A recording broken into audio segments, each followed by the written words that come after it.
जय गुरुदेव। मन पर काबू करना जरूरी। सूरत शब्द का अभ्यास बहुत निर्मल है, परंतु आसान बहुत है। हर कोई कर सकता है, जीवन में जीवन मुक्त हो सकता है, परंतु सतगुरु से संबंध कर ले तब, और किसी तरह से नहीं।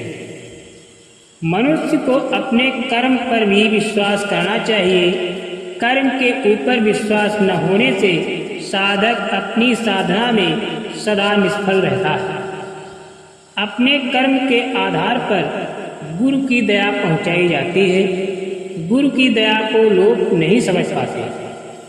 जिस जीव ने अपने सिर पर बोझा लाद रखा है, उसे अपने बोझ की गठरी या तो स्वयं उतारना होगा या गुरु के पास पहुंचकर गुरु से प्रार्थना करनी होगी।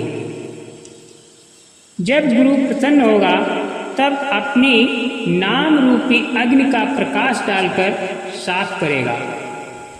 जिनकी इंद्रियां सदा चंचल रहती हैं, उन्हीं को दूसरों पर शक रहा करता है, परंतु जिनकी इंद्रियां विषयों से मुक्त हैं, उनके ऊपर किसी तरह का असर नहीं होता। साधन तो आरंभ में यही करना होगा ताकि हम अपने मन पर काबू कर सकें। हम लोग आगे जाना चाहते हैं, परंतु नीचे की सीढ़ी चढ़े नहीं और छत पर पहुंचना चाहते हो, यह नहीं होगा। नीचे की सीढ़ी पर कदम रखो तब ऊपर जाओगे।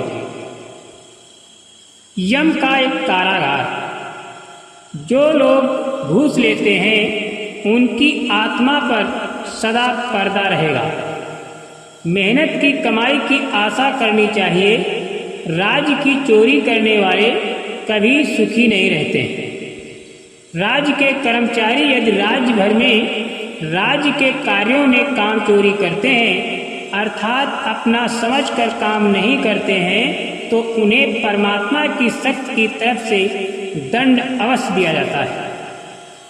यदि कोई कर्मचारी सरकारी है तो उसे अपने भाग्य पर तत्पर रहना चाहिए और नेक नियत से काम करके जो धन राज्य दे, उसी से अपना और अपने बच्चों का और अतिथि का स्वागत करना चाहिए।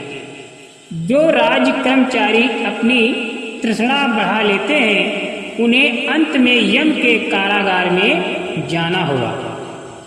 जो लोग सरकारी कर्मचारी हैं और क्लब वगैरह में जाकर जुआ खेलते हैं और दूसरों को जुआ खेलना मना करते हैं, उन्हें भी यम कारागार में जाना होगा।